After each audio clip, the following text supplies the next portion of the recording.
요한계시록 17장 보겠습니다.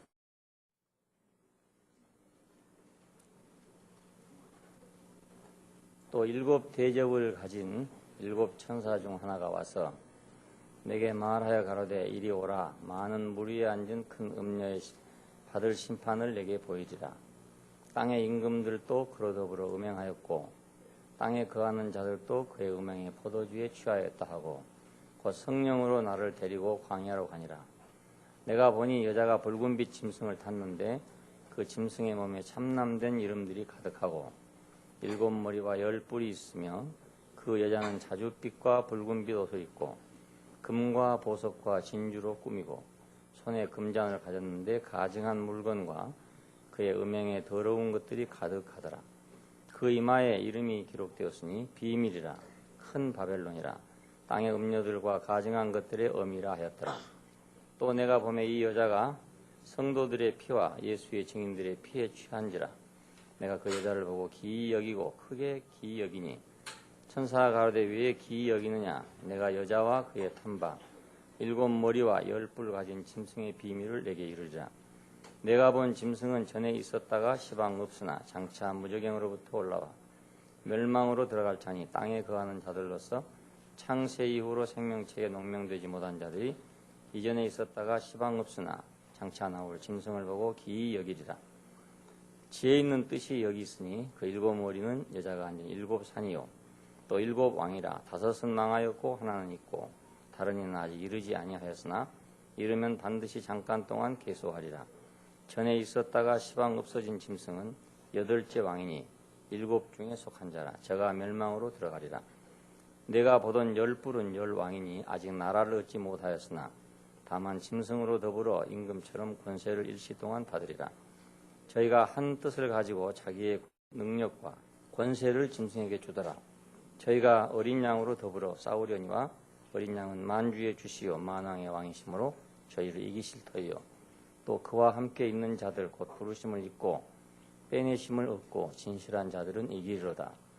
또 천사가 내게 말하되 내가 본 바 음녀에 앉은 물은 백성과 무리와 열국과 방언들이니라. 내가 본 바 열 뿔과 짐승이 음녀를 미워하여 망하게 하고 벌거벗게 하고 그 살을 먹고 불로 아주 사르리라. 하나님이 자기 뜻대로 할 마음을 저에게 주사 한 뜻을 이루게 하시고 저희 나라를 그 짐승에게 주게 하시되 하나님 말씀이 응하기까지 하심이니라. 또 내가 본 바 여자는 땅의 임금들을 다스리는 큰 성이라 하더라. 예, 거기까지만 보겠습니다. 18장까지인데 한 장은 여러분 보시기 바랍니다.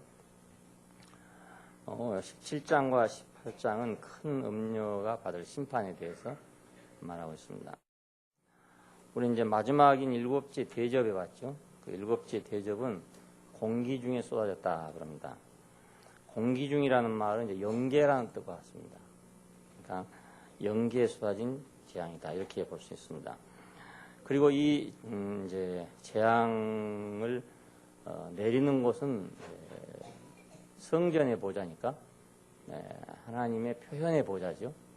표현의 보좌로부터 짐승의 보좌로 심판이 내려오는 그런 관계입니다. 이 말을 이제 우리가 영적으로 해석하면 하나님이 표현되면 진실이 표현되면 진리가 표현되면 사탄이 자연히 드러나게 되고 거짓이 발표되게 될 거 아니겠습니까? 그러니까 성전의 보좌가 열리게 되면 짐승의 보좌가 심판을 받게 되죠. 하나님이 표현되면은 거짓 하나님이 사탄이 표현되게 됩니다. 드러나게 됩니다. 진실이 드러나야만 거짓이 드러나지 진실이 나오지 않으면 거짓이 나오질 않습니다. 아무리 후벼 파서 해놓으려 하더라도 안 나옵니다. 세상은 이제 정권이 바뀔 때마다 세상이 바뀔 때마다 진실을 밝히겠다고 난리를 칩니다. 그래서 그걸 통해서 현재 자기들의 진실성을 입증하려고 생각하는 것입니다. 그러나 아무리 후벼 파봐야 나오지 않습니다.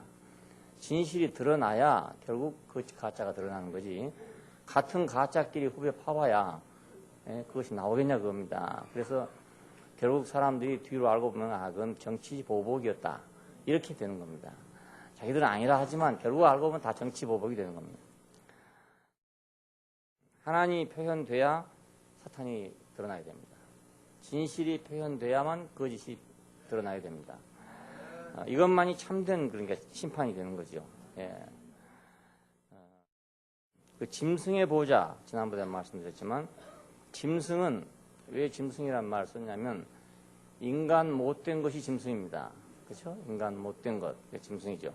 저 짐승 같은 놈 이렇게 말할 때는 인간 못된 놈이다 이런 뜻이거든요. 인간 못됐다. 그러니까 좋은 말을 하면 인간이 덜 된 것이고 나쁘게 말하면 인간이 못됐다 이렇게 볼 수 있어요. 왜냐하면 여섯째 날 짐승도 만들어지고 사람도 만들어졌습니다. 그러면 이제 짐승까지만 만들어지고 못 만들어진 것도 있고 짐승의 단계를 벗어나서 인간이 된 것도 있고 그렇다는 뜻이죠. 그러니까 우리가 이제 같은 사람이라도 짐승의 수준에서 머물러 버릴 수도 있고 거기서 사람 수준에 오를 수도 있고 그렇습니다. 우리는 한면으로는 짐승이고 한면으로는 사람이 될 수 있고 그렇거든요. 예, 우리 어떤 면으로는 짐승하고 똑같죠. 근데 거기서 머무르는 것은 짐승이고 거기서 이제 넘어가면 사람이 된단 말입니다. 예, 그러니까 짐승의 보호자라고 말할 때 그 의미는 사람이 덜된 못된 그런 보호자라고 하죠. 그런 왕권이라고 하시죠. 이게 하나님의 보호자에 비하면 그 세상의 보호자는 결국 못된 덜된 보호자죠. 어린 양의 그리스도의 보호자에 비하면 세상의 보호자는 인간이 아닌 짐승의 보호자라는 뜻입니다. 참 사람의 보호자가 안 됐다 그 말이죠. 참 사람의 보호자까지 되지 못했기 때문에 그 짐승의 보호자가 됐죠. 우리가 그 침판치나 이런 오랑우탄 이런 걸 보면 유인원 같은 걸 보면 사람하고 거의 흡사합니다. 흡사하고 아마 우리 기준으로 말하는 지능이 떨어진다 할 수 있죠. 예, 생각도 다 있고 감정도 다 있고 다 있다고 할 수 있어요. 맨 처음에 그 침판치를 보고서 상당히 그때 좀 허탈한 감이 들더라고요. 예, 창경원에 갔는데 거의 앉아있는데 아무리 봐도 좀 털이 좀 있다.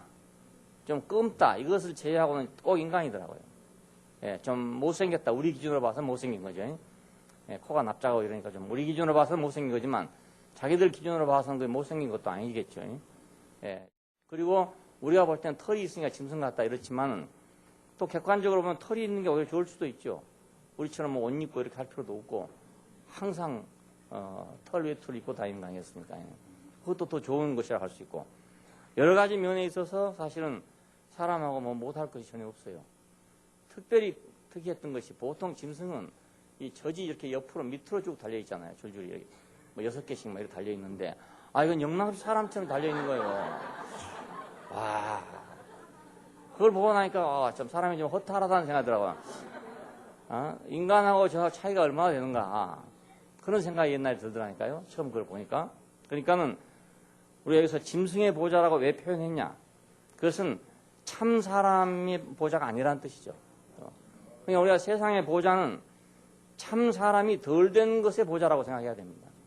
근데 거기서 완전한 걸 사람들이 추구하고 있으니까 전쟁만 할 수밖에 없잖아요.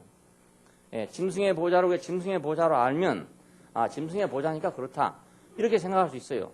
근데 짐승의 보호자를 사람의 보호자로 잘못 생각하고 있으니까 거기서 이제 왜 잘못하냐, 왜 정의가 없냐, 뭐 이렇게 하고 있다고요.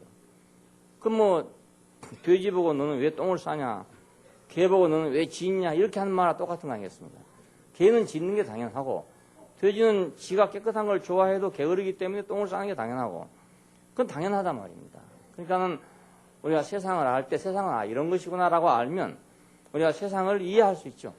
전 우리가 돼지 보고 저거 더러운 놈이다 이렇게 안 한다고요. 뭐 돼지다 이렇게 생각하기 때문에 개 보고 저거 악발이다 이렇게 생각하지 않아요. 저건 개니까. 예, 그러니까 세상을 볼 때 우리가 세상을 정확하게 알면 그렇다고 우리가 세상을 무시한단 말이 아니라 그들대로 다 특색이 있고 그들대로 다 잘한 거지 알고 보면. 예. 그러니까 못한 거라고 생각할 수 없고 그것이 그렇다는 걸 알면 새는 날아가는 것이고 가령 지렁이는 기어가는 것이다. 그렇게 알면 우리가 세상을 이해할 수 있다 그 말입니다. 여기 지금 계시록에 나오는 것은 참 사람과 참 사람 안 된 것에 대한 문제입니다. 예. 성전의 보호자와 짐승의 보호자로 이렇게 나온 것은 참 사람과 참 사람 아닌 것에 보좌를 얘기합니다. 여기서 이제 큰 음녀에 받을 심판인데, 이 큰 음녀하고 짐승이죠. 큰 음녀는 위대한 도시, 크다는 말이 위대하다는 뜻입니다. 위대한 도시. 그러니까 이제 문명은 점점 도시화되고 있습니다. 전부 도시화되는데, 이것은 바벨탑에서부터 시작됐잖아요. 우리가 흩어짐을 면하자. 이것이 도시화입니다. 도시화. 도시화된다는 건 사람이 이제 위대한 힘을 집결하자 이런 뜻이거든요. 이것이 이제 여기 계시록에는 꼭 서울 특별시다 이런 문제가 아니고, 이건 결국 교회의 이상이에요. 교회도 하나의 사회거든요. 그러니까는 어떤 잘못된 교회죠. 그냥 잘못된 교회. 그리고 짐승, 이것은 이제 짐승은 힘이 세잖아요. 사람에 비해 힘이 세니까 종말적인 권세를 의미합니다. 우리가 사자나 호랑이나 곰이나 이런 것 보면 힘을 사람이 당해낼 수 없잖아요. 곰이 한 번 쳐버리면 사람은 그냥 납작하게 됩니다. 그렇게 힘이 세니까. 그러니까 이것은 어떤 종말론적인 제국, 종말론적인 권세 이런 걸 상징합니다. 그러니까 큰 음녀는 이런 종말적인 권세를 타고 있다. 그걸 깔고 앉아 있다 이런 얘기니까 그걸 지배하고 있다 그거죠. 그 큰 음녀의 모습을 여기 보니까 여러 가지 모습이 되는데 이것은 사탄의 또 다른 표현이라고 할 수 있습니다. 사탄은 두 가지로 표현돼요. 하나는 짐승으로, 하나는 음녀로. 짐승은 권세라는 거로 를 표현하기 위해서 있고, 음녀 이것은 어떤 사회 그것을 표현하기 위해서, 종교를 표현하기 위해서 있다고 할 수 있습니다. 이것이 합해서 세상이 됩니다.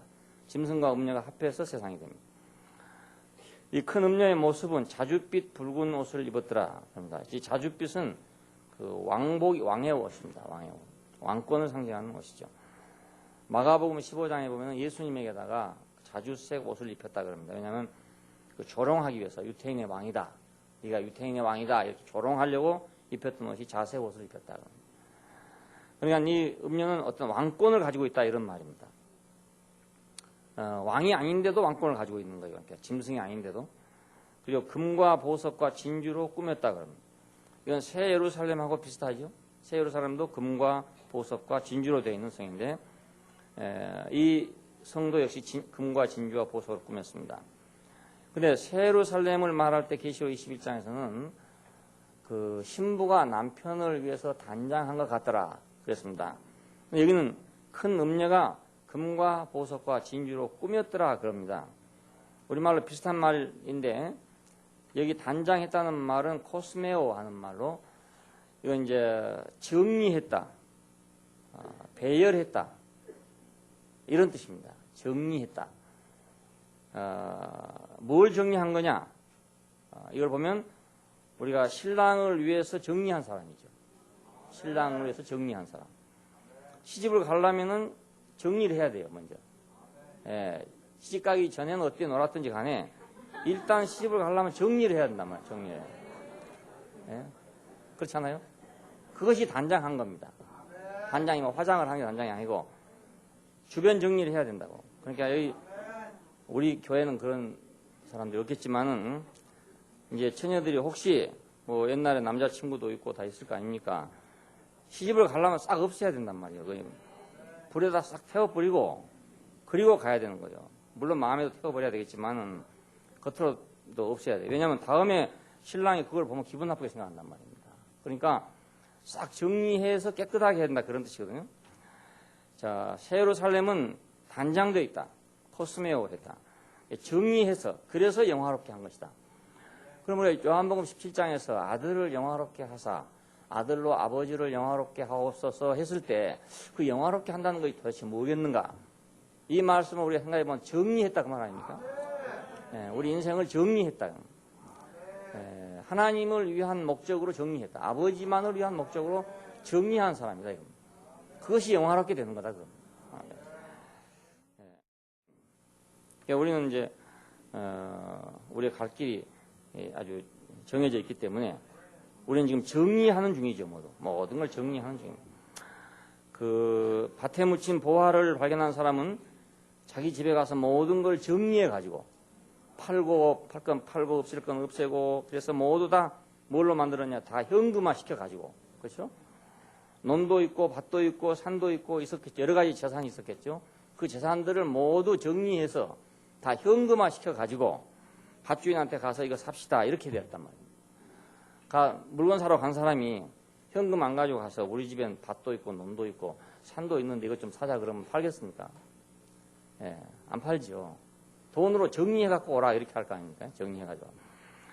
그러니까 우리는 이미 벌써 우리가 어디로 가야 할까를 알고 무엇을 사야 할 것인가를 아는 사람이니까 우리는 우리 인생의 모든 걸 정리해가지고 그걸 살 수 있는 걸로 정리해야 된단 말이에요. 이것이 영화롭게 하는 거죠. 영화롭게 되는 거예요. 아들을 영화롭게 하사 아들로 아버지를 영화롭게 하옵소서. 근데 이 큰 음녀는 꿈이었답니다. 예. 크리소라는 단어를 썼어요. 이건 도금한다는 뜻입니다. 도금. 입힌다. 그러니까 속은 그냥 있는데 껍데기만 이렇게 쌌다. 이런 뜻이죠. 새 예루살렘은 정리를 할 때 어떻게 정리해야 되냐? 그건 정리를 해야 되니까 많은 과정을 거쳐오는 거예요. 산을 팔아야 되고 논을 팔아야 되고 이런 건 정리하는 거 아닙니까? 그러려면 과정을 거쳐야 되는 거죠. 현금화 시키기까지 여러 과정이 필요하다고요. 그냥 과정을 거쳐서 처리되고 그 다음에 정리되고 영화롭게 된 것입니다. 자, 우리의 뭐 성품이랄지 우리의 뭐 생활이랄지 뭐 여러 가지 것들이 어떤 과정을 지금 거치고 있습니다. 공부하려고 하는가? 처리하기 위해서. 처리는 왜 하냐? 정리하려고. 정리는 왜 하느냐? 우리가 쓸 때가 있기 때문에 그 쓸 때다가 맞추기 위해서. 우리는 그리스도에게 맞추기 위해서 정리하는 중이죠. 네, 그리스도에게 맞추기 위해서. 그분이 우리의 표본이 되고 우리의 신랑이 되기 때문에 그분에게 정리하기 위해서 우리가 맞추기 위해서 우리는 정리하는 중에 있습니다. 이번에 수능 시험 봤죠. 시험 본 학생들도 이제 그동안 공부를 뭐 여러 가지 했는데 막상 시험 보러 나가려면 정리를 해갖고 나가야 되거든요. 아는 건 많은데 정리가 안 된 학생도 많습니다. 이런 학생들은 아는 건 많은데 시험장에 가면은 점수가 안 나온다고 정리가 안 돼 있어가지고. 그러니까 마지막에는 싹 정리를 해야 되죠. 여러분이 말씀을 들어도 이 말 조금 듣고 저 말 조금 듣고 이래갖고 안 되고 이거 정리가 딱 돼야 되는. 처리되고 정리돼야 돼. 신랑 그리스도를 위해서 우리의 모든 인생은 정리돼야 된다. 처리돼야 된다 그겁니다. 그래 거기 필요하지 않는 것들은 우리가 중요하게 생각하지 않아야죠. 거기 필요한 것만 중요하게 생각해야 되고. 내가 지금 길이 바쁘고 가야 될 곳이 중요하다면 우리는 우리 인생을 정리함에 있어서 쉬워지게 됩니다. 어느 것은 필요하고 어느 것은 안 필요하구나. 그렇게 우리가 되게 되죠. 인공위성을 타고 저 높은데 달나라에 간다. 그러려면 많은 문제들을 정리해야 됩니다. 왜냐하면 첫째로 아무리 좋은 거라도 무거운 것은 안 된다. 이렇게 되잖아요. 아무리 좋은 거지만 무거우면 안 된다. 가벼워야 된다. 그래서 이제 비행기 값이 비싼 이유가 저렇게 큰 기계를 덩어리를 만들려면 첫째로 단단해야 될 거 아닙니까? 그 엄청난 압력을 받고 가는 거니까 공중에 올라가면 영하 70도 이상 된다고요. 그러면 영하 70도에서 견뎌야 되거든요. 그리고 키로수가 이제 뭐 시간당 1000km 이렇게 가야 되기 때문에 그 압력이 엄청나게 많잖아요. 보통 다른 것 같으면 그냥 열이 일어난단 말입니다. 그러니까 거기서 견뎌야 되죠. 사람이 또 많이 타야 되죠. 이러니까 여러 가지 그런 조건을 맞추기 위해서 물론 크게 하고 단단하게 할 수는 있지만 그러면 올라갈 수가 없거든요. 무거워서. 그래서 가벼워야 되고 단단해야 되고 그래서 돈이 많이 들어가는 겁니다. 가볍고도 단단해야 되기 때문에. 티타늄이나 이런 재료들이 이제 거기 사용된다고 그러는데 그건 가볍고도 단단한 것들입니다. 안경테를 뭘로 만드냐? 티타늄 테로 만듭니다. 그냥 가볍고 단단해야 되니까. 단단하기만 하려면 간단해요. 그렇지만 무거운 걸 여기다 끼고 있으면 얼마나 아프겠습니까? 그러니까 단단해야 되지만 가벼워야 되니까 값이 비싸죠. 자, 우리가 신랑이신 그리스도를 위해서 우리를 처리하고 정리하는 것은 이런 문제에 속합니다. 그분에게 맞춰야 되기 때문에 어떤 것은 좋아도 필요 없는 것이 있고, 그죠? 이건 참 값은 많다. 그래도 필요 없는 게 있다고요. 그런가 하면 값이 없는 것 같지만 필요한 것도 있다고요. 가볍고도 단단해야 되니까. 새들은 그래서 뼈가 아주 단단해요. 새들이 뼈가. 왜냐하면 가볍고 가벼워야 되니까. 소뼈나 이런 것은 그 무거워도 상관이 없어요. 땅 위에 걸어다니는 거니까. 근데 새들은 날아가야 되기 때문에 자기 몸이 무거우면 못 날아갈 거 아닙니까? 그래서 그 조류들의 뼈를 보면 아주 단단합니다. 단단하고 얇고 그러니까 가볍고 그렇습니다. 티타늄 재료와 마찬가지예요. 그래서 그런 뼈다구들을 개들이 먹으면 창자가 이제 떨어진다 그러지 않습니까? 너무 세기 때문에. 개한테다 그냥 닭뼈다구 같은 거 주면 개가 죽어요. 창자에 찔려가지고 죽습니다. 우리 제주에서도 그런 개 하나 죽었어요. 닭뼈다구 줘가지고. 그러니까 새 예루살렘은 과정을 거쳐서 처리되고 정리된 사람들을 말한 것이다. 누구를 위해? 신랑 그리스도를 위해서 처리되고 정리된 사람들이다. 일단 가벼워져야 된다. 날아가려면 가벼워져야 된다. 좋은 건 아무리 있어도 소용없다. 큰 음료는 그런데 도금을 했으니까. 속은 다르고 겉은 다르다. 겉과 속이 다르다. 이 사람은 남편이 없답니다. 자칭 여왕이다 이렇게 말한다는데 이 여왕이란 말을 자주자라고도 번역할 수 있습니다. 자기는 이제 우애가 없는 거죠. 머리가 없고 자기가 주동이다 이런 뜻입니다. 스스로 나는 여왕이다.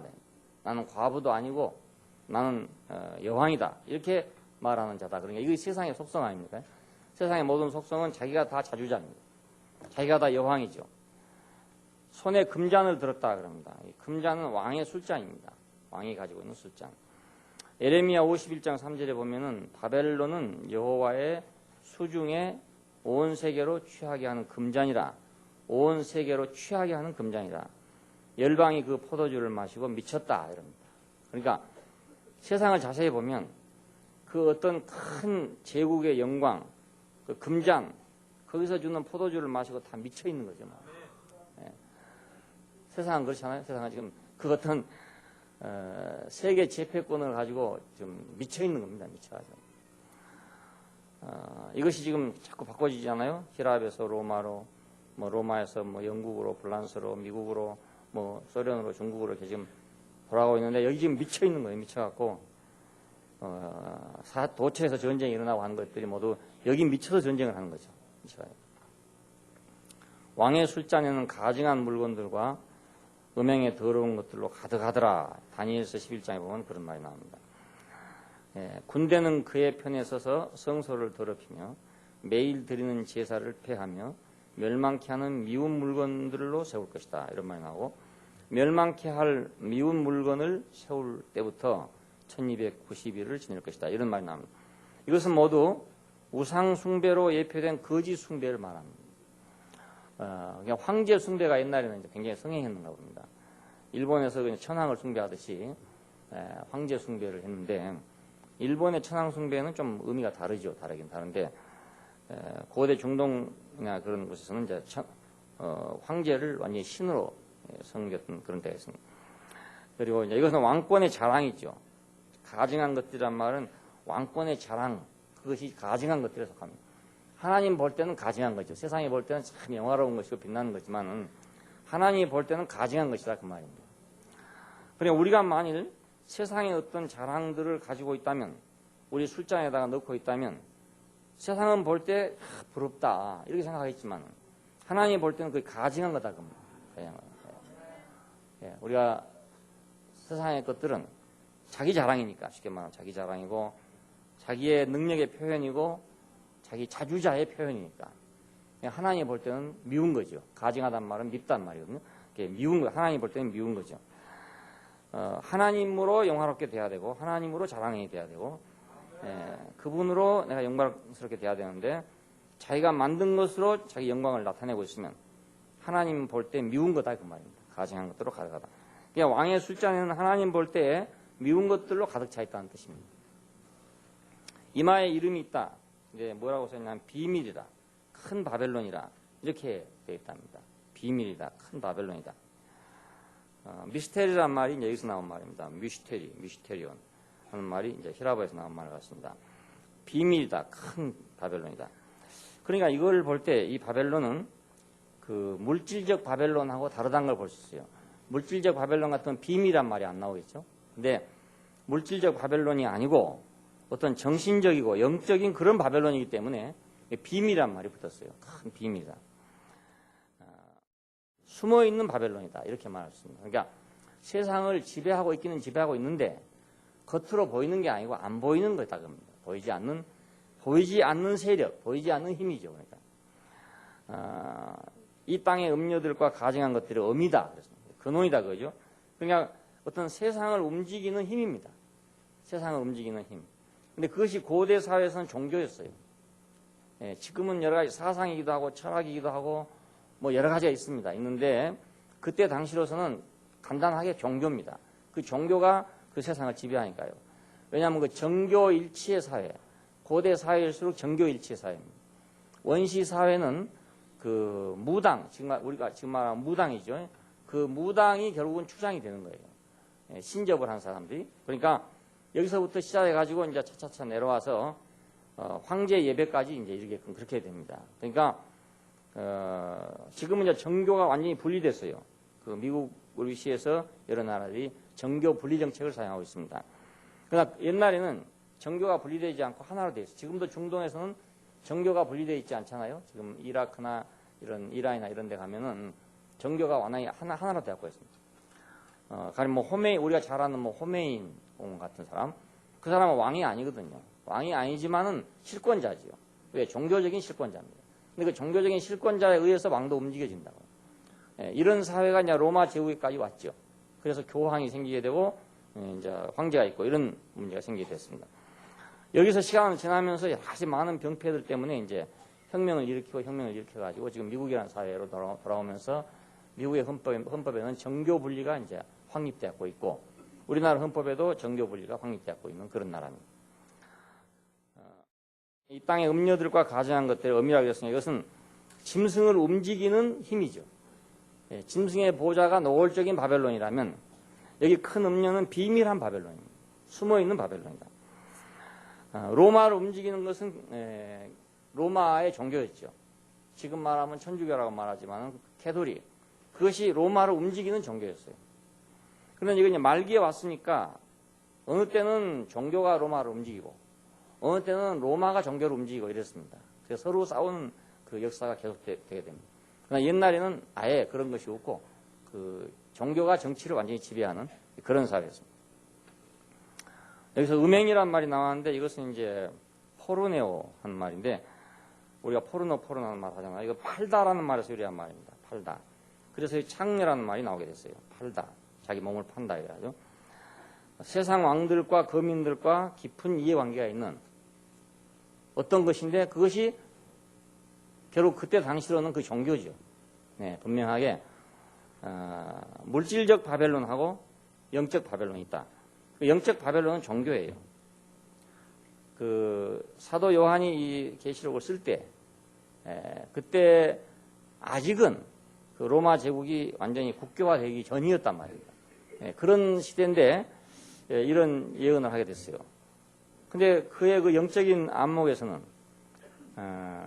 그 어떤 영적인 지배권이 세상을 지배한다는 그런 계시를 본 것 같아요. 유태 나라 같은 경우에는 이제 그 정교가 일치된 나라 아닙니까? 그러니까 유대인으로서의 그 요한에게는 장차 올 세계가 그 이 비밀한 바벨론에 의해서 바벨론이 움직일 것이라는 걸 생각하게 된 것이죠. 그 유태 나라가 그러니까요. 그냥 깊은 이해관계를 가지고 세상 왕들과 깊은 이해를 가지고 있다. 우리가 구약 성경을 읽으면 그 왕들이 나오고 이제 종교가 나오잖아요. 그래서 대부분 그 나라의 흥망에 대해서 말할 때마다 그들의 종교와 깊은 관계를 갖고 있습니다. 여호와 예배하고 깊은 관계를 다 가지고 있어요. 그냥 아마 요즘에는 이제 꼭 종교가 그렇다고 볼 수는 없는데 지금 정교 분리가 되어 있는 이런 사회 안에서는 종교만이 아니라도 다른 것도 있을 수 있어요. 여러 가지 철학 사상이랄지 이런 것이 세상을 막 휩쓸고 다니거든요. 그러니까는 꼭 종교만이 아니지만 이것이 어떤 정신적인 지배력을 가지고 있는 그런 힘이라는 걸 우리가 볼 수 있고 마지막에는 거의 종교화됩니다. 그 모든 것들이 마지막에 종교화됩니다. 성도들과 예수의 증인들의 피에 취해 있다 그럽니다. 이건 피를 흘렸음을 의미하고 있는데 그 종교가 흘린 피를 의미해요. 유태교는 얼마나 많은 피를 흘렸는지 창세 이후로 흘린 모든 선지자의 피를 아벨의 피로부터 사가랴의 피까지 너희가 담당하리라 이런 말이 나옵니다. 그러니까 종교적인 이유로 종교적인 그 이유 때문에 많은 선지자를 죽였다 그겁니다. 근데 이건 이제 로마 제국 시대에도 역시 마찬가지고 캐톨릭 시대도 마찬가지고 개신교가 와가지고까지도 역시 또 그렇게 됐습니다. 예수님이 십자가에 달릴 때 그 빌라도가 말했죠. 나는 이 사람에 대해 책임을 안 지겠다. 죄에 책임을 안 지겠다. 그러니까 그 피를 우리와 우리 자손에게 돌려달라. 이랬다는 겁니다. 그래서 지금 서구 기독교 사회에서는 유태인들이 독일에서 600만이 학살당하지 않았습니까? 이걸 갖다가 이 말에 응한 것이라고, 이 예언에 응한 것이라고 말합니다. 그 피를 우리와 우리 자손에게 돌려달라 그랬다. 그래서 바로 그 보복을 받은 것이다. 이렇게 해석을 합니다. 맞는지 안 맞는지는 모르지만 하여간 유태교라는 종교가 유태 사회에서 행한 일들 가운데 선지자들을 죽인 죄를 하나님께서는 반드시 기억하고 있다는 걸 볼 수가 있고, 그와 똑같이 로만 캐톨릭이 역시 선지자들의 피를 흘린 것을, 자기들은 이단이죠. 자기들이 말할 때 이단이죠. 그렇지만 그것이 진실한 성도들일 수 있다 이겁니다. 그 사람들을 죽인 죄를 반드시 담당해야 될 것이고, 기독교 역시 마찬가지죠. 기독교 역시 자기들이 볼 때는 이단이죠. 이단이지만 그들이 하나님 볼 때 진실하다면 그들은 그 피를 담당해야 될 것이에요. 그 어떤 사람이 기독교 목사로 있다가 퇴직한 사람인데 기독교 죄악사라는 책을 썼어요. 2000년 기독교 역사의 죄악사를 고발한다고 썼습니다. 물론 그것도 뭐 일각에 불과하겠지만 그걸 고발하겠다는 정신도 또 대단한 사람이라고 생각해요. 이걸 읽어보면 로마 제국이 기독교인을 핍박해서 죽인 것보다 그 로마 종교가 성도들을 죽인 숫자가 더 많다. 이렇게 역사가 증명하고 있다고 합니다. 성도들과 예수의 증인들의 피에 취해 있다. 그러니까 이건 하나의 종교란 걸 알 수 있죠. 많은 물과 짐승을 타고 있다. 이게 많은 물은 백성과 무리와 열국과 방언을 가리켜 말할 때 많은 물이다 이렇게 표현을 했어요. 많은 백성과 나라들을 지배하고 군림하고 있다 이런 걸 의미합니다. 많은 물이 앉아 있다 이런 말이니까 여기 땅에 임금들도 있고 땅에 거민들이 있다. 그러니까 땅의 임금과 거민이 바로 세상 아니겠습니까? 그것을 지배하고 있답니다. 그 붉은빛 짐승을 탔다 그랬는데 이 붉은빛 짐승은 전쟁과 관계되고 힘과 관계됩니다. 우리는 둘째 말이 붉은 말이었고 그 붉은 말은 전쟁의 말이라는 말을 맨 처음에 했었죠. 6장 3절에서 붉은 말 그리고 여자가 낳은 아이를 삼키기 위해서 입힌 용도 붉은 용이다. 그런 말이 나옵니다. 이건 힘과 전쟁을 상징하는 그런 건데 이런 짐승을 탔더라 그러니까는 세상에 큰 권세를 타고 앉아있더라. 그러니 세상에 큰 권세를 타고 있는 종교가 과연 어떤 종교일까? 물론 어떤 종교든지 그렇게 하기를 다 원하고 있습니다. 모두 그렇지. 세상의 권세를 타고 앉아있기를 다 원하고 있어요. 종교마다. 이건 광야에 있다고 합니다. 영적으로 나를 끌고 광야로 데려갔다 그러는데 영으로 말하면 영적 광야죠. 이 영적 광야가 어딘가? 세상은 영적 광야입니다. 세상은 화려하지만 영적으로는 광야다. 광야라는 건 아무것도 없다는 말이거든요. 황무하다. 교회가 핍박당하는 것이 바로 여기였습니다. 계시록 12장에서 그 아기를 낳은 여자가 어디로 나가냐면 광야 자기 곳으로 가더라. 그래서 1260일 동안 용에게 핍박을 받더라 하는 말이 나옵니다. 그냥 영적으로 황무한 곳에서 교회는 핍박을 당하죠. 그렇지 않겠어요? 영적으로 아름답고 풍성한 곳에서야 교회가 살판이 나겠지만 영적으로 황폐한 곳에 가면 교회는 핍박을 당해야 되겠죠. 몸에 참남된 이름들이 가득하더라 그럽니다. 이 참남하다는 말은 중상, 모략, 조롱 이런 뜻입니다. 그러니까 무슨 이름을 이렇게 많이 달고 있다는 말이 아니고 그 존재 자체가 하나님을 모독하고 있다 그런 뜻입니다. 모욕하고 있다. 그리고 어린 양을 조롱하고 있다 그런 뜻입니다. 그걸 보면 자기가 세상의 세력이 크니까 자연히 어린 양을 조롱하고 중상하고 멸시하고 그럴 거 아니겠습니까? 그것이 바로 몸에 참남된 이름들이 가득하다 하는 뜻입니다. 참남된 이름이 가득하다. 호랑이 몸에는 어린 양을 조롱하는 것이 가득하죠.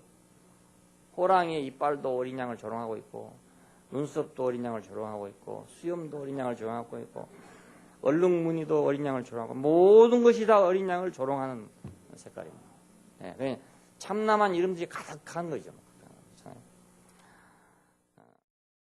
제국과 황제들에게는 어린 양 그리스도를 조롱하고 무시한 이름으로 구성되었고 있다고 할 수 있어요. 그 자체가. 예. 오늘날 세상에서 보면 우리가 역력하게 볼 수 있지 않습니까? 예.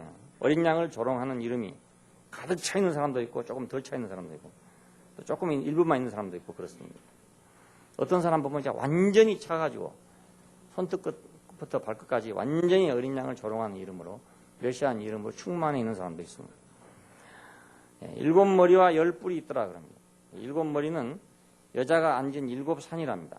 7산인데 이 7산은 7왕이다 이렇게 표현해놨어요. 그런데 참 이상한 것은 로마라는 도시가 7산 위에 세워져 있다네요. 이것이. 그래서 로마다 이렇게 모든 사람이 다 생각하고 있습니다. 7머리와 여기가 있다. 7머리는 여자가 앉은 7산이고 이 7산은 7왕이다 이렇게 표현했어요. 자, 여기 7왕이 나오는데 5은 망하였고 하나는 있고 다른 이는 아직 이르지 않았고 8째는 7째 중에 속하다 이렇게 표현해놨어요. 자, 그러니까 그때 당시에 말 못할 사정이 있다는 것을 보여줍니다. 노골적으로 말하지 못할 그런 상황. 자, 그래서 참고로 이제 여러분 그 인터넷에 올려놨는데 제1대가 이제 우리가 시리즈에 잘 아는 아우구스터스, 그리고 2대가 티베리우스, 그리고 3대가 가리쿨라, 그 다음에 4대가 플라디우스, 5대가 네로입니다. 네로고, 그 다음에 이제 갈바, 오소, 베레니우스가 이제 있긴 있지만 이건 그냥 왕이라 할 수 없고 1년 사이에 막 갈려진 사람들이니까. 6째가 베스파니안, 파시안. 그 다음에 7째가 타이터스, 우리가 잘 아는 그 예루살렘 성을 함락한 사람. 근데 타이터스의 아버지 베스파시안 때 이미 로마에 의해서 유대 나라는 정복이 됐습니다. 그리고 다시 거기서 반란이 또 일어나 가지고 그래서 타이터스가 가서 이제 완전히 초토화시키게 되는 겁니다. 그 8째가 도미시안인데 이 사도 요한의 시대는 도미시안 시대입니다. 예, 타이터스 시대를 지나서 도미시안 시대까지 왔어요. AD 81부터 96년까지니까 이 시대 속에 이제 있었던 겁니다. 그래서 도미시안 때에 그 귀향을 가 있었어요. 유배가 돼 있었어요. 그 섬에 유배가 됐습니다. 여기서 이제 뭐 8째는 7째에 속한다 그러니까 도미시안은 타이터스 안에 속한다 이런 말 되죠. 예, 그러니까 이거 성질을 얘기하는 겁니다.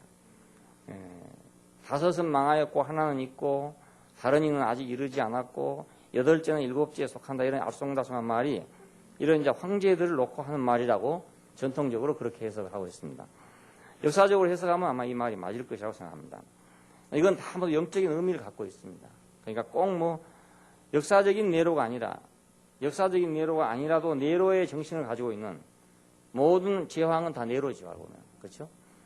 네로의 혼을 받고 있는, 네로의 혼 안에 있는, 네로의 혼을 받은 모든 제왕은 다 네로에 속합니다. 타이터스의 혼을 받은 모든 제왕은 다 타이터스에 해당되고요. 그렇게 우리가 보게 됩니다. 10뿔이 있는데 이건 10왕이라고 말합니다. 아직 나라를 얻지 못하였으나 짐승으로부터 일시적인 권세를 받아가지고 한 뜻으로 짐승에게 능력과 권세를 주더라 그럽니다. 이걸 이제 어떤 사람들 해석할 때는 지금 구라파의 10개국을 상징하는 것이다 이렇게 말하는 사람도 있습니다. 그러나 이건 어떤 그런 구체적인 물질적인 세계를 의미하고 있질 않아요. 열왕 할 때는 이건 열이라는 숫자는 항상 그 완성의 숫자, 충만의 숫자니까 그런 의미로 써야 되고, 이 사람들이 모두 공통적인 특성이 있는 것은 어린 양으로 더불어 싸우더라 그것입니다. 그러니까 어린 양으로 더불어 싸우는 모든 것이 사실 10뿔에 해당된 것이죠. 지금도 마찬가지고 옛날도 마찬가지고 그렇습니다. 예언은 항상 그렇습니다. 지금도 10뿔이 있을 수 있고 그때도 10뿔이 있을 수 있고 그렇단 말이죠. 어린 양으로 더불어 싸우는 하나의 완전한 숫자니까, 충만한 숫자니까요. 자, 그러니까 이거를 종합하면 종말적인 권세의 총체라고 할 수 있습니다. 어린 양을 대항하는 총체적인 세력이다. 그러면 그것은 옛날에도 있고 오늘날도 있고 그렇죠. 지금도 마찬가지입니다. 그런데 어린 양은 만주의 주시오 만왕의 왕이시니 저희를 이기실 터이요. 또 그와 함께 있는 자들을 곧 부르심을 입고 빼내심을 입고 진실한 자들은 이기리로다 그럽니다. 이걸 볼 때 이것이 물질적인 문제가 아니라는 걸 알 수 있잖아요. 예, 그러니까 역사를 가지고 해석하려고 생각하는 건 맞지 않는 문제가 바로 그것입니다. 과연 어린 양이 역사 안에서 호랑이를 이길 수 있느냐? 그건 불가능한 일입니다. 불가능한 일. 이건 역사적인 문제가 아니라 영적인 문제죠. 그러니까 어린 양은 만주에 주시오 만왕의 왕이시니 저희를 이기실 터이요 또 그와 함께 있는 자들 곧 부르심을 입고 빼내심을 입고 진실한 자들은 이기리로다 했는데 그러면 여기 부르심을 입고 빼내심을 입은 자들이 누구냐? 지금 오늘 우리 아닙니까? 네. 우리가 과연 그러면 그 세상의 권세를 이기느냐? 이기지 못해요. 이기지 못합니다. 우리는 어떻게 이기냐? 그 영적으로 이긴다 그 말이에요. 영적으로. 그러니까 이건 영적 전쟁이죠. 영적 전쟁입니다. 그러니까 뭐 이거 로마 나라냐 아니냐, 뭐 구라파냐 아니냐, 그래가지고 거기다 예언을 맞추려고 하는 사람들은 늘 안 맞는 이유가 그래서 안 맞습니다. 2000년 동안 이걸 현실에 적용을 해가 역사에 적용을 해서 해석을 했어요. 아무리 해석해도 안 맞는 거예요. 그래서 2000년을 이제 마지막으로 해가지고 한참 난리 치지 않았습니까? 2000년은 이제 예수님이 재림하신다 이래가지고 난리를 쳤는데 2000년이 지나고 나니까 요즘에 이제 완전히 들어가가지고 어디 땅속으로 들어갔는지 무적영으로 들어갔는지 지금 들어가가지고 이제 그 소리가 다 없어지는 것 같더라고요. 없어지고 3000년이라는 말은 아직 안 나오고 이러니까 뭐 어디 기더라고 없어요 다. 그 유명한 사람들이 그 난리 치고 다니더니 다 기더라고 없어요. 이건 모두 이 하나님 말씀을 그 역사에다 맞추려고 하다 보니까 자기들 때로는 뭐 열심히 연구해 가지고 계산을 해서 했겠죠. 했지만 안 맞아요. 그것은 맞지 않아요. 이건 영적인 전쟁입니다. 오늘 우리가 부르심 받고 빼내심을 입고 진실하다면 우리는 어린 양과 더불어서 짐승의 세력을 이길 거라 그것입니다. 지금도 이기고 있어요. 그리고 앞으로도 이길 것이고요. 이것이 이제 언젠가 현실로 나타날 날도 오겠죠. 전혀 안 온다고 할 수 없어요. 하지만 지금은 우리는 영적인 전쟁 가운데 있습니다. 열불과 짐승의 음녀를 멸망시키더라 그랬는데, 자, 처음에는 열불과 짐승을 타고 있었습니다. 지배하고 있어요. 그런데 오히려 그 열불과 짐승의 음녀를 멸망시키더라는 거예요. 망하게 하고 벌거벗기고 그 살을 먹고 불로 사르고 저희 나라를 짐승에게 줘버리더라 이런 말이 나옵니다. 이건 하나님의 말씀이 응하기까지 하더라. 그런데 이것은 세상의 권력은 어떤 권력은 종교의 지배를 받아도 마지막에는 결국 그 종교를 자기가 지배해버리고 말아버립니다. 자기가 세력을 얻으면 지배해버리고 말아버립니다. 로마 역사가 그걸 증명하고 있습니다. 처음에는 예를 들어서 황제가 캐토릭을 세웠죠. 그때는 이제 황제 밑에 있는 것처럼 돼 있었지만은 종교가 점점점 세력을 확장해서 커갔습니다. 왜냐하면 전 국민이 다 이제 캐토릭이 되니까 이 황제도 별 수가 없는 거예요. 그래서 교황 밑에 황제가 들어갑니다. 들어가는데 어느 시간에 돌아와서 이제 황제권이 점점 커지면 자기가 종교를 지배하려고 합니다. 지배하고 마지막에 지금 우리가 역사적으로 알 수 있는 것은 무솔리니가 그 로마의 그 소위 종교권을 완전히 제한해 버렸습니다. 그래서 지금은 로마라고 하면 이태리 전체를 말한 게 아니고 로마 시티 그 한 도시를 얘기합니다. 극히 제한된 하나의 도시를 얘기합니다. 그것만 딱 분리시켜주고 넌 여기서만 살아라 이렇게 딱 무솔리니가 분리시켜 버렸어요. 그 전까지는 그 구별이 없지요. 로마 하면 전 이태리 반도 전체가 로마죠. 그리고 어쩌면 전 세계였고요. 그렇지만 완전히 지금 축소돼 가지고 땅은 그렇게 좁아졌습니다. 왜냐하면 세상 권력이 세력을 얻으니까 자기가 거기다가 절을 할 필요가 없어진단 말입니다. 그러니까 자기가 힘이 부족하면 정치란 건지 정치가들은 힘이 부족하면 힘을 얻기 위해서 이것도 이용하고 저것도 이용합니다. 정치는 종교도 이용하고 경제도 이용하고 모든 걸 다 이용하죠. 자기가 뭘 하려니까. 그러니까 우리 교회도 예를 들어서 몇만 명 여기서 모인다고 생각해 보십시오. 그러면 뭐 척척 진행될 것이고 모든 일이 뭐 건축 일도 척척 진행될 것이고 모든 일이 척척 진행. 왜냐하면 국회의원 할 사람도 와야 되고 군수 할 사람도 와야 되고 다 와야 되지 않습니까? 우리가 몇만 명, 몇십만 명 모인다는 말입니다. 표가 많으니까. 정치는 그렇습니다. 언제든지. 그래서 정치가들이 교회 가서 앉아 있는 것을 보면은 좀 가증스럽죠. 그건 이제 뭐 정치하려고 앉아 있는 거니까 정치하려고 앉아 있는 거. 근데 이제 그렇게 자기가 필요할 때는 오지만 필요하지 않을 때는 자기가 올라가겠습니까? 그렇지 않겠어요? 자기가 이제 세력을 얻고 난 다음에는 그때는 자기가 지배하고 싶지. 자기가 지배를 당하고 싶은 사람 아무도 없거든요. 그러니까 여기서 말한 말은 열불과 짐승의 음녀를 멸망시키더라고요. 그 로마 역사에서 증명이 됐어요. 완전 멸망은 못 시켰지만 하여간 지금 바티칸에 가보면 그 얼마 안 돼요. 대명동만큼도 못해요. 대명동 아니죠.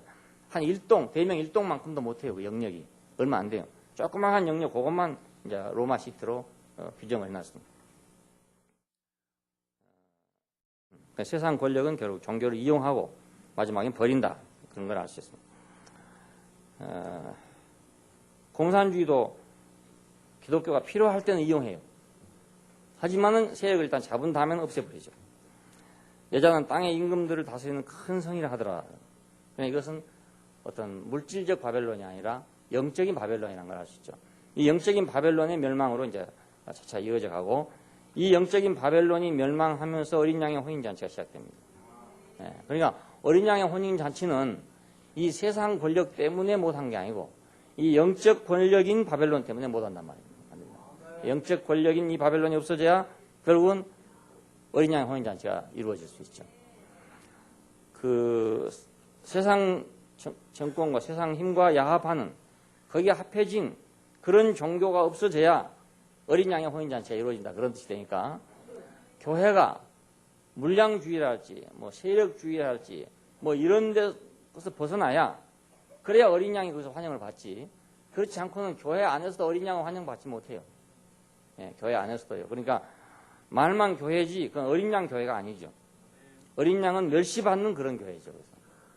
왜냐하면 커져야 되고 위대해져야 되고 높아져야 되고 세상에 인정받아야 되고 이런 거 있잖아요. 그런 데서 어린 양이 어디서 인정받겠습니까? 그러니까 어린 양의 혼인잔치는 이루어질 수가 없죠. 바벨론의 멸망, 그래서 다른 천사가 내려와가지고 큰 권세를 받은 다른 천사가 내려왔는데 땅이 환해지더라고요. 그 말은 그냥 땅의 모든 것이 다 밝혀지더라는 뜻이고 힘센 음성으로 외치는데 무너졌다 무너졌다 큰 성 바벨론이야 하는 소리가 나오게 됐습니다. 이 말은 이제 이사야 13장이나 예레미야 50장에 나오는 말씀을 인용한 것입니다. 이사야가 바벨론에 대하여 받은 경고다 하는 말이 나오고 여기서 이제 바벨론의 멸망에 대해서 예언이 되어 있어요. 바벨론이 하나님께 멸망당한 소돔과 고모라 같이 될 것이다. 이런 말이 있고 바벨론의 함락은 함락하는 소리에 땅이 진동하더라. 이런 말이 이제 나오는데 그 구절을 인용한 말입니다. 무너졌다 무너졌다 큰 성 바벨론이요. 귀신의 처소가 되고 각종 더러운 영들이 모이는 곳이 되고 더럽고 가증한 새가 모이는 곳이 됐다. 이게 영적인 말이잖아요. 전부 다. 귀신의 처소, 각종 더러운 영, 더럽고 가증한 새의 모이는 곳. 이것도 모두 구약 성경에서 인용된 말입니다. 그 음행의 포도주를 인하여 만국이 무너졌다. 모든 아까 그 만국이란 말은 그 나라란 말이 아니고 모든 사람, 모든 민족 그런 말입니다. 모든 인간, 종족, 민족, 무리 이런 뜻입니다. 땅의 왕들이 그로 더불어 음행하고 상고들도 그의 사치의 세력을 인하여 치부했다. 그러니까 이건 어떤 종교적인 세력이에요. 그 죄가 하늘에 사무쳤다 그럽니다.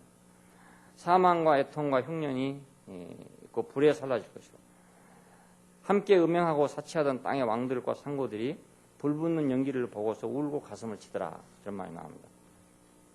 화있도다 화있도다 큰 성 바벨론이에요. 일시간에 네 심판이 이르렀다. 그 세상의 왕들 미국이나 중국 이런 거 일시간 안 무너집니다. 일시에 무너질 수가 없어요. 저건 부자가 망해도 3년 울어먹을 게 있다고. 예? 미국이 아무리 망한다 해도 30년 울고 먹을 것이고 어쩌면 300년 울고 먹을 것이고 중국이 아무리 망했다 지금 저렇게 하고 굉장히 한동안 완전히 정말 빈민불처럼 됐지만은 우리가 볼 때 객관적으로 그래도 중국은 지금 먹을 것이 너무너무 하다잖아요. 예, 부자가 3년 먹어도 3년 먹을 게 남아있다는 식으로 중국은 그 광대한 땅에 광대한 자원을 갖고 있기 때문에 공산주의 하면서도 굶어 죽을 일은 없다 이겁니다. 그러니까 일시에 무너지진 않아요. 그 일시에 무너질 것은 큰 성 바벨론이에요. 이것이 일시에 무너진다. 예, 일시간에 내 심판이 이르렀다. 이것은 진실이 드러나면 일시간에 그 심판을 받아요. 예, 상인들이 슬퍼하고 각 선장과 성객들이 슬퍼하더라. 그러나 하늘과 성도들과 사도들과 선지자들아 즐거워하라 그래요. 이걸 보면 그냥 어떤 물질적인 바벨론을 의미한 게 아니잖아요. 예, 이건 영적인 바벨론을 의미합니다. 어떤 종교, 세상을 지배하는 어떤 종교가 일시에 진실이 드러날 때 무너질 것이다. 이겁니다. 아마 우리나라에서도 그럴 거 아니겠습니까? 지금 우리 나라의 정신을 지배하고 있는 종교가 있다면, 또 그걸 더 좁혀서 기독교인을 지배하고 있는 어떤 종파가 있다면 진실만 드러나면 일시에 거짓으로 드러날 거 아닙니까? 저는 그렇게 생각해요. 진실이 드러나면 저건 일시에 무너질 것이다. 힘센 다른 천사가 큰 맷돌 같은 돌을 바다에 던지더라. 큰 성 바벨론이 이같이 떨어져서 결코 다시는 보이지 않을 것이다 하는 저주가 나오게 됐고, 너희 상고들은 땅의 왕족들이라. 내 복술을 인하여 만국이 미혹되었더라. 이 복술, 이것이 이제 마술이고 술수고 이런 건데, 이걸 보더라도 이건 이제 어떤 세상의 제왕, 그런 의미가 아니죠. 그런 바벨론이 아니죠. 이건 영적 바벨론이라는 걸 알 수 있습니다. 종교 안에는 많은 복술이 있습니다. 마술과 복술이 있습니다. 지금 사람들이 이제 이 복술에 취해 있는 거죠. 그래서 뭐 구원을 받는다는 명목으로 비인간적인 대로 돌아간다든지, 천당에 간다는 명목으로 비인간화된다든지, 이런 것들이 모두 복술에 놀아난 거 아닙니까? 예, 마술에 놀아난 거죠. 그렇죠? 자기 뭐 남이 볼 때도 저건 천당에 못 가겠네 이렇게 생각되는데 자기는 천당에 간다고 믿고 있다든지, 그래가지고 뭐 다니면서 너는 안 믿으니까 멸망받고 우리는 믿으니까 천당 천당 간다 이렇게 말한 건 모두 복술에 홀려가지고 그렇단 말이에요. 복술에 홀려가 진실을 모르는 거죠. 종교 안에는 많은 복술이 있다는 걸 볼 수 있어요. 사람들은 거기에 모두 말려들어가고 취해 있습니다. 예, 제가 그렇게 될 줄을 생각하고요. 선지자들과 성도들과 및 땅 위에서 죽임을 당한 모든 자의 피가 이 성중에서 보였느니라. 그런 말이 나옵니다. 자, 그러니까 오늘 우리가 이 세계를 지배하고 있는 세력은 두 가지라는 걸 볼 수 있습니다. 하나는 물질적인 바벨론이고 하나는 영적인 바벨론이다. 근데 마지막에 가면 이 둘이 하나가 돼가지고 결국은 새하늘과 새 땅에 오기 전에 이 둘이 다 함께 무너지는 걸 보게 됩니다. 예, 어린 양의 혼인잔치가 이루어지고 새 예루살렘이 내려오기 전에 이 두 세력이 무너진다 하는 것을 예언한 것이 지금 요한계시록입니다. 오늘 우리는 지금 이 두 세계 속에 살고 있는데 중요한 것은 영적 바벨론입니다. 비밀이다. 큰 바벨론이다. 하여튼 그 바벨론이 중요합니다. 이걸 이제 전통적으로 해석한 많은 사람들은 다 로만 캐토릭이라고 그럽니다. 로만 캐토릭이라고 그럽니다. 개신교에서는 그렇게 말합니다. 물론 로만 캐토릭에서는 그렇게 말하지 않죠. 근데 개신교의 성경을 연구하는 사람들은 대부분 그렇게 말하고 있습니다. 그렇지만 이거 꼭 그 로만 캐토릭만이겠느냐. 형식상으로는 그렇게 보이지만은, 역사적으로는 그렇게 보이지만은, 그렇다고 개신교는 아니고 로만 캐토릭은 기다. 이것이 아닌 거예요. 개신교도 똑같은 성질을 가지고 있기 때문에 어린 양을 멸시하는 이름을 가지고 있는 것은 무엇이든지 다 큰 성 바벨론이죠. 네? 어린 양을 멸시하고 그것을 무시하는 조롱하는 이름을 가지고 있는 모든 영적 세력은 전부가 다 비밀인 큰 성 바벨론입니다. 이 성 때문에 어린 양의 혼인잔치가 이루어지지 못한 거니까.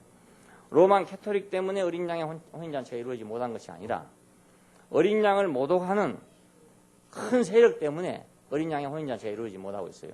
그렇지 않습니까? 그러니까 로만 캐토릭만 때문에만이라면은 개신교가 틀림없이 어린 양의 혼인잔치를 이루어낼 거란 말입니다. 근데 개신교로 나왔어도 어린 양의 혼인잔치가 안 이루어진 이유는 어린 양의 혼인잔치가 될 만한 여건이 아직 조성되지 않았다 그 말 아닙니까? 예? 조성되지 않았다. 그것은 뭐 때문에 그러냐? 그건 개신교 역시 마찬가지다 그 말 아니겠어요? 예? 그러니까 어린 양은 설 자리가 아직 없는 것이죠.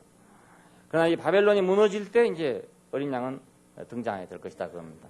그래서 우리는 18장, 19장으로 가면서 어린 양의 혼인잔치가 등장한 걸 보게 됩니다. 우리는 이것이 현재이기도 하고 과거이기도 하고 미래이기도 하고 항상 존재하는 것이기도 하고, 그러나 역사의 종말은 어디로 가고 있느냐? 종말은 결국은 큰 맷돌 같은 돌이 바다에 던져진 것처럼 한 그 거대한 성이 바다에 잠겨지게 될 날이 올 것이다. 오늘 우리는 그 어린 양의 완전한 승리를 기대하고 그걸 바라보고 지금 가는 거예요.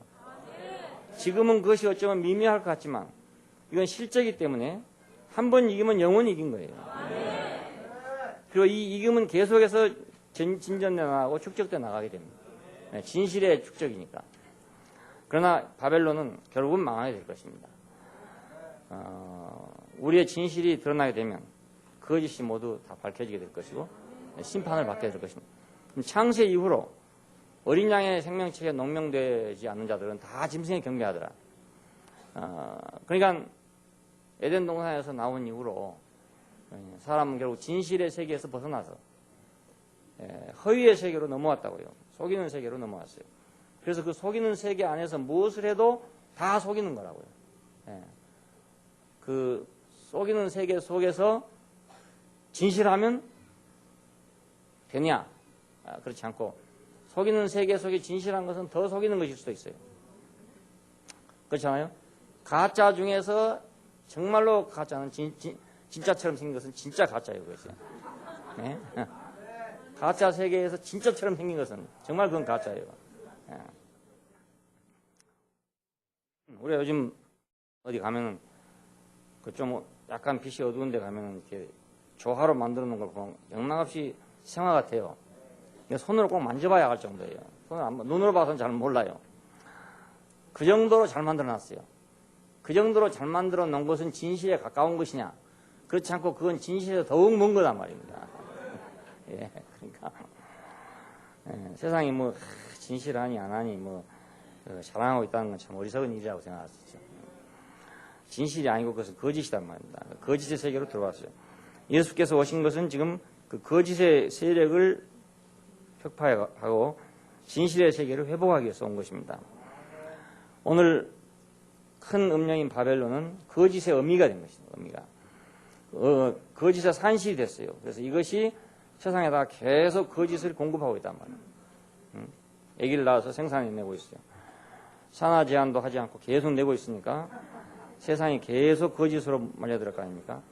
그래서 우리는 어린 양이 계속 우리가 승리를 해야 이것이 결국 멸망을 당하게 될 것이기 때문에 진실이 모든 걸 입증해야 될 날이 올 것입니다. 기도하십시다. 감사하신 아버지 하나님, 이 거대하고 큰 바벨론 속에서 우리 어린 양의 그 진실과 그 생명을 보고 앞으로 갈 수 있는 그런 빛을 보게 된 것을 감사합니다. 모든 사람이 다 바벨론의 영광을 보고 쫓아가는데 주님, 우리가 어린 양의 혼인잔치를 보고 그 냄새를 맡고 우리가 달려갈 수 있는 사람이 된 것을 감사하고, 우리가 지금 미미하다 할지라도 우리가 분명히 본 것을 향해서 앞으로 갈 수 있고 결말을 향해서 갈 수 있는 그런 자리에 있다는 것을 감사합니다. 지금 우리에게 더 깊은 감각과 더 완전한 영감을 주셔서 지금 당신이 있는 것을 우리가 바라보고 눈에 보이지 않지만 분명하게 진실인 당신을 우리가 알 수 있는 사람들이 되게 해주시기를 원합니다. 그 나라를 소망할 수 있는 사람들이 되게 해주시기를 원합니다. 그리고 이 땅 위에 이 진실을 전파하는 사람들이 되기를 원합니다. 주 예수님 이름으로 기도합니다. 아멘.